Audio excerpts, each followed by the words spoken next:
स्वागत है दोस्तों आपका अपने चैनल द चौक चौराहा न्यूज पर। आज की बिग ब्रेकिंग न्यूज अपडेट निकलकर सामने आ रही है। एक एक करके इन सभी खबरों पर चलेंगे और इन सभी की जानकारियां लेंगे, लेकिन उससे पहले आप इस वीडियो को लाइक कर लीजिए, लाल बटन को दबाकर चैनल को सब्सक्राइब करके घंटी को दबाना मत भूलिएगा। दरअसल दोस्तों बेहद बड़ी खबर निकलकर सामने आ रही है, जहाँ पर सिर्फ 33% लोगों ने माना कि मोदी सरकार में आए हमारे अच्छे दिन, और बाकी ज्यादातर लोगों ने माना है कि मोदी सरकार के अच्छे दिन के वादे पूरी तरह से जुमले थे। दरअसल दोस्तों लोकसभा चुनाव 2019 में कुछ ही समय बचा हुआ है। ऐसे में सर्वेक्षणों का दौर जारी है। देश में मूड क्या चल रहा है, इसको टटोलने की कोशिश की जा रही है। इसी क्रम में इंडिया टुडे ने देश की मानसिकता को भांपने की कोशिश की है। इंडिया टुडे के मुताबिक 33% लोगों का मानना है कि मोदी सरकार के काम से खुश है। उनका मानना है कि प्रधानमंत्री मोदी ने अपने वादे को पूरा किया है और अच्छे दिन भी आ चुके हैं। लेकिन दोस्तों एक बहुत बड़ी खबर जो निकलकर सामने आ रही है, जिसमें 63% लोगों ने माना है कि मोदी सरकार में अच्छे दिन नहीं आए हैं और मोदी सरकार पूरी तरह से नाकाम रही है अच्छे दिन लाने में। और ये पूरी तरह से भारतीय जनता पार्टी के लिए बहुत बड़ा झटका माना जा सकता है। इन सब के बीच मोदी सरकार को दो योजना, प्रधानमंत्री उज्ज्वला योजना और स्वच्छ भारत अभियान को पॉपुलैरिटी तो मिली है, लेकिन धरातल पर इसका भी कोई परिणाम देखने को मिल नहीं रहा। ऐसे में नोटबंदी को लेकर पहले मतदाता बताते थे कि एक अच्छा फैसला है जिसका फायदा बीजेपी को उत्तर प्रदेश के चुनाव में भी मिला था। लेकिन इस बार जो बड़ा सर्वे निकलकर सामने आया है, जिसमें लोगों ने बताया कि उनका जो नोटबंदी का फैसला था वो पूरी तरह से लोगों के रोजगार को खत्म करने के लिए था और छोटे के साथ साथ मंझले कारोबारी को खत्म कर चुका है। यानी दोस्तों बेहद बड़ी खबर, जहां पर नोटबंदी पर अब लोगों की राय बदलती हुई नजर आ रही है। चलते हैं दोस्तों एक और बड़ी खबर की तरफ, जहां पर हम मंत्रियों के बाप हैं। बीएसपी विधायक रमाबाई ने सीएम कमलनाथ को दे दी चेतावनी। कर्नाटका में कांग्रेस जेडीएस की सरकार पर लगातार खतरा मंडरा रहा है, लेकिन मध्य प्रदेश की कमलनाथ सरकार भी इन दिनों कुछ कम मुश्किलों में नहीं है। दरअसल बहुमत का आंकड़ा पाने की कोशिश कर चुकी कांग्रेस पार्टी ने मध्य प्रदेश में बहुजन समाज पार्टी और समाजवादी पार्टी के साथ निर्दलीय विधायकों का समर्थन लेकर सरकार बनाई थी। सरकार गठन के बाद बीएसपी की विधायक रमाबाई कई बार खुले तौर पर खुद को सरकार का मंत्री बनाए जाने की मांग कर चुकी है, और इस बार भी उन्होंने एक बड़ा विवादित सा बयान दिया है और एक बार फिर से उन्होंने कहा है कि वो सभी मंत्रियों की बाप है। यानी पूरी तरह से अपनी दावेदारी कैबिनेट में मंत्रालय को लेकर ठोकती हुई नजर आ रही है। चलते हैं दोस्तों एक और बड़ी खबर की तरफ, जहां पर वाराणसी से ये खबर निकलकर सामने आ रही है। अखिलेश यादव ने ट्वीट करके बीएचयू के डॉक्टर से किया आग्रह, तोड़ दे अपना अनशन। वाराणसी में एम्स बनाने को लेकर हृदय रोग विशेषज्ञ डॉक्टर ओम शंकर बीते 6 दिनों से आमरण अनशन पर बैठे हुए हैं। डॉक्टर ओम शंकर वाराणसी के बीएचयू के सिंह द्वार पर रविवार से आमरण अनशन पर बैठे हुए हैं। उनकी मांग है कि काशी के नजदीक इलाकों में स्वास्थ्य संबंधित जरूरत को देखते हुए सरकार वाराणसी के अंदर एम्स की स्थापना करे। डॉक्टर ओम शंकर लंबे समय से वाराणसी में एम्स की लड़ाई लड़ रहे हैं और लेकर आंदोलन भी कर रहे हैं। इसको लेकर पूर्व मुख्यमंत्री अखिलेश यादव ने ट्वीट किया है। अखिलेश यादव ने कहा कि दुनिया में विकास का दावा करने वाले प्रधानमंत्री जी अपने संसदीय क्षेत्र में एम्स हॉस्पिटल की मांग को लेकर अनशन पर बैठे एक डॉक्टर से हमारा आग्रह है कि वो अपना अनशन तोड़ ले। इस मांग के लिए जागरूकता फैलानी होगी। हृदय रोग विशेषज्ञ डॉक्टर ओम शंकर के अनुसार उनकी पहली मांग वाराणसी में बीएचयू के लिए एक अलग से एम्स की स्थापना करने की, जो अभी तक पूरी नहीं हो पाई है। ऐसे में दोस्तों अखिलेश यादव ने उनसे कहा है कि वो अपना अनशन तोड़े, और इसके बाद ये बहुत बड़ी खबर उत्तर प्रदेश से निकलकर सामने आ रही थी। चलते हैं दोस्तों एक और बड़ी खबर की तरफ, जहां पर 46% लोगों ने माना कि नौकरी देने में मोदी सरकार रही है विफल, और पूरी तरह से मोदी सरकार की आंख खोलता हुआ ये बहुत बड़ा सर्वे निकलकर सामने आ रहा है। जहां पर इंडिया टुडे के कार्वी इनसाइट में बहुत बड़े सर्वे के नतीजे बीजेपी की स्थिति बता रहे हैं, और ज्यादातर सर्वे ने बताया है कि भारतीय जनता पार्टी की स्थिति डगमगोल है और भाजपा को 2019 के लोकसभा चुनाव में सरकार में वापसी करने के संकेत बेहद कम है। ऐसे में दोस्तों बेहद बड़ा सर्वे है, जिसमें 46% लोगों ने माना कि नौकरी देने में मोदी सरकार पूरी तरह से विफल रही है। चलते हैं एक और बड़ी खबर की तरफ, जहां पर प्रियंका गांधी को लेकर कांग्रेस के महासचिव बनाए जाने के बाद राजनीतिक गलियारों में लगातार बयानबाजी का दौर शुरू हो चुका है। प्रियंका गांधी को पूर्वी उत्तर प्रदेश का कार्यभार सौंपा गया। भाजपा ने कांग्रेस पर परिवारवाद का आरोप लगाया है, जिसके बाद भारतीय जनता पार्टी को युवा कांग्रेस ने करारा जवाब दिया है। भाजपा के परिवारवाद का आरोप का जवाब देते हुए युवा कांग्रेस कार्यकर्ताओं ने पूनम महाजन, पंकजा मुंडे, राजवीर सिंह, पंकज सिंह, दुष्यंत सिंह को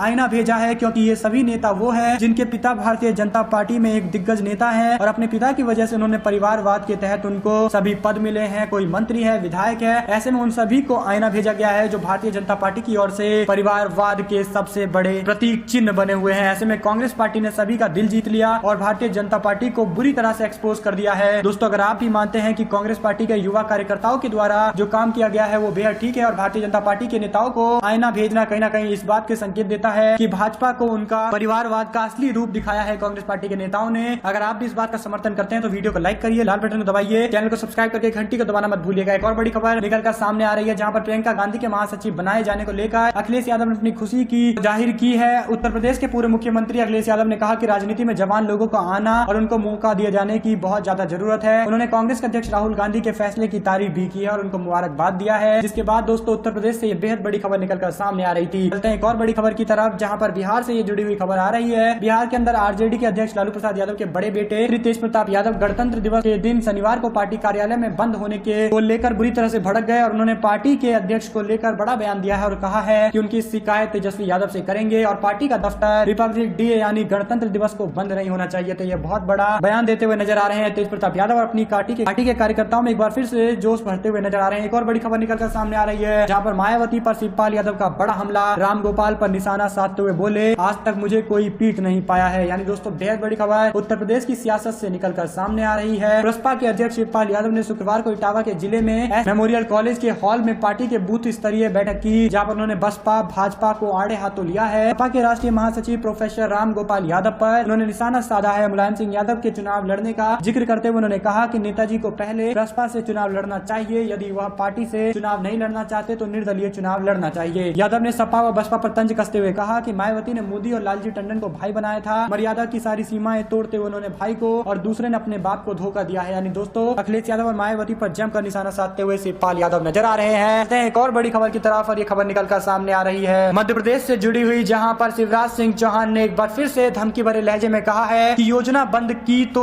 बंद कर दूंगा सरकार चलाना। यानी कमलनाथ सरकार पर जमकर हमला करते हुए शिवराज सिंह चौहान की भरे लहजे में बड़ी बात बोलते हुए नजर आ रहे हैं। भाजपा के राष्ट्रीय उपाध्यक्ष शिवराज सिंह चौहान ने वल्लभ भवन के सामने स्थित भीमनगर के हितग्राहियों को संबोधित करते हुए कांग्रेस सरकार पर जमकर हमला किया है। शिवराज सिंह चौहान ने सीधे शब्दों में योजना बंद करने पर सरकार बंद करने की बात कही है। राष्ट्रीय उपाध्यक्ष बनाए जाने पर चौहान ने पहली बार कार्यक्रम को संबोधित किया। हितग्राहियों से जनसंवाद करते हुए उन्होंने कार्यक्रम के दौरान शिवराज सिंह चौहान ने कहा कि मैं वल्लभ भवन के सामने से सरकार के खिलाफ एक अभियान का शुरुआत करने जा रहा हूं। यदि सरकार ने भाजपा की जनहितैषी योजना को बंद किया तो ठीक नहीं होगा। उन्होंने कहा कि संबल योजना अगर बंद कर दी तो सरकार चलाना बंद कर देंगे। शिवराज सिंह चौहान ने कहा कि हमने तय किया है कि 2022 तक सबके पक्के मकान बना देंगे, उसे पूरा किया जाना चाहिए। उन्होंने कहा कि आप कभी कहीं नहीं जाएंगे, वल्लभ भवन के सामने छाती पर भी मकान बनाना चाहिए। उन्होंने कहा सुन ले कमलनाथ और महाराज 2022 तक सब गरीबों का पक्का मकान बन जाना चाहिए, नहीं तो कमल खिला कर देंगे। मैं मुख्यमंत्री भले ही ना हूं लेकिन गरीबों के मकान बनवा कर रहूंगा। और पूरी तरह से बड़ा बयान देते हुए नजर आ रहे हैं शिवराज सिंह चौहान। दोस्तों शिवराज सिंह चौहान के बयान को आप किस तरह से देखते हैं, आप हमें कमेंट बॉक्स में लिखकर जरूर बताइएगा। चलते हैं एक और बड़ी खबर की तरफ, जहां पर उत्तर प्रदेश में बड़ा सियासी घमासान मचता हुआ नजर आ रहा है। जेल में गठजोड़, राजा भैया की पार्टी से लोकसभा चुनाव लड़ सकते हैं अतीक अहमद। यूपी के बरेली जेल में कैद अतीक अहमद से मिलने कुंडा के विधायक रघुराज प्रताप सिंह और राजा भैया के चचेरे भाई अक्षय प्रताप सिंह पहुंचे हैं। मिली सूचना के मुताबिक दोनों के बीच जेल में आधे घंटे तक बातचीत हुई है। इससे यह कयास लगाया जा रहा है कि दोनों के बीच आगामी लोकसभा चुनाव के मद्देनजर बातचीत हुई है। हो सकता है कि राजा भैया की पार्टी से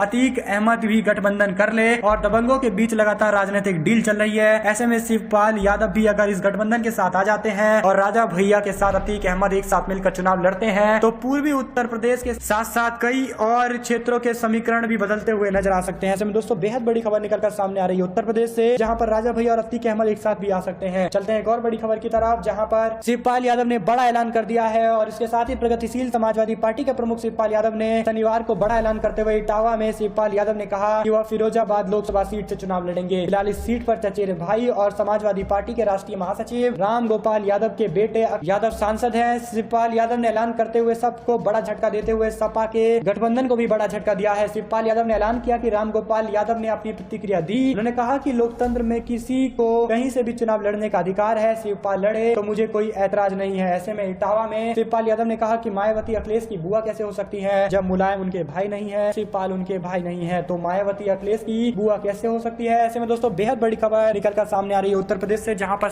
शिवपाल यादव एक बार फिर से मायावती और अखिलेश यादव को अपने निशाने पर लेते हुए नजर आ रहे हैं। चलते हैं दोस्तों एक और बड़ी खबर की तरफ, जहां पर कांग्रेस पार्टी ने भारतीय जनता पार्टी के साथ साथ केंद्र की मोदी सरकार को अपने निशाने पर लेते हुए कहा कि छत्तीसगढ़, मध्य प्रदेश और राजस्थान की झांकियां गणतंत्र दिवस के परेड पर नहीं निकाली गई, जो पूरी तरह से एक राजनीतिक दिवालियेपन का बहुत बड़ा संकेत हो सकता है। राजस्थान की झांकियां शामिल नहीं किए जाने को लेकर कांग्रेस पार्टी ने मोदी सरकार पर जबरदस्त हमला किया है। मध्य प्रदेश कांग्रेस ने ट्वीट करके कहा कि मोदी सरकार ने मध्य प्रदेश, छत्तीसगढ़ और राजस्थान में मिली हार का बदला लिया है। गणतंत्र दिवस परेड में शामिल झांकियां राज्य का गौरव और जनता का मान सम्मान अभिमान होती है। ऐसे में सरकार ने मध्य प्रदेश, छत्तीसगढ़, राजस्थान की झांकियों को बाहर करके प्रदेश का शीश नीचे कुचलने की कोशिश की है और अपमानित करने का प्रयास किया है। इसके लिए जनता मोदी सरकार को माफ नहीं करेगी और मोदी सरकार के साथ भारतीय जनता पार्टी को अपने निशाने पर लेती हुई कांग्रेस पार्टी नजर आ रही है और एक बड़ा मुद्दा उठाते हुए कांग्रेस पार्टी के नेता नजर आ रहे हैं। चलते दोस्तों एक और बड़ी खबर की तरफ, जहां पर पश्चिमी दिल्ली से बीजेपी के सांसद प्रवेश वर्मा के मुंह से निकले कुछ आपत्तिजनक शब्द, जिसके बाद वहां पर मौजूद कार्यकर्ताओं ने जबरदस्त विरोध किया और कांग्रेस पार्टी और आम आदमी पार्टी के नेताओं को लेकर एक ऐसे शब्द बोले गए को लेकर जबरदस्त विरोध हुआ और बाद में सांसद महोदय को रैली से भागना पड़ रहा है। यानी बीजेपी से जुड़ी हुई बड़ी खबर निकलकर सामने आ रही है, जहां पर बीजेपी के सांसद कांग्रेस पार्टी और आम आदमी पार्टी के नेताओं के खिलाफ बोलते हुए नजर आए, अब शब्द का इस्तेमाल करते हुए नजर आए, तो जनता ने उनको वहां से खदेड़ दिया है। चलते हैं दोस्तों, ये सभी खबरें आपको कैसी लगी आप हमें कमेंट बॉक्स में लिखकर जरूर बताइए। आपके कमेंट का लगातार रहेगा इंतजार। आप देख रहे थे आपका अपना चैनल जय हिंद जय भारत वंदे मातरम।